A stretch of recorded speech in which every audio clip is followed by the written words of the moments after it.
ஜோதி வணக்கம். என் பெயர் பிரிய மகாலட்சுமி. நான் 5ஆம் வகுப்பு படிக்கின்றேன். திருக்குறள். அன்புடைமை ஆண்டாக்குடி விரித்தளிக்கிறனும் பண்புடைமை என்னும் வழக்கு. பொருள்: அன்பும் குடும்ப பண்பும் நல்வழிகள். நாயனோடு நன்றி புரிந்த பண்பிட பண்புக்கும் பாராட்டும் உலகு. பொருள்: நன்மை செய்பவரை உலகம் பாராட்டும். பண்பிலான் பெற்ற பெருஞ்செல்வம் நண்பால் பலன் தீமை யாத்திரை கற்று.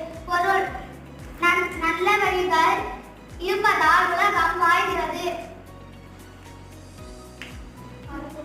அரும்போலும் கூர்மையே வேணும், மரம் போல்வர் மக்கள் பண்பில்லாதவர். பொருள்: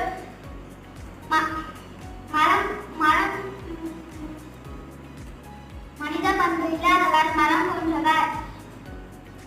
பண்பிலான் பெற்ற பெருஞ்செல்வம் நண்பால் பலன் தீமை யாத்திரை கற்று. பொருள்: குணமில்லாத செல்வம் கெட்டு போன பால். மகிழ்ச்சி. நன்றி. Very good.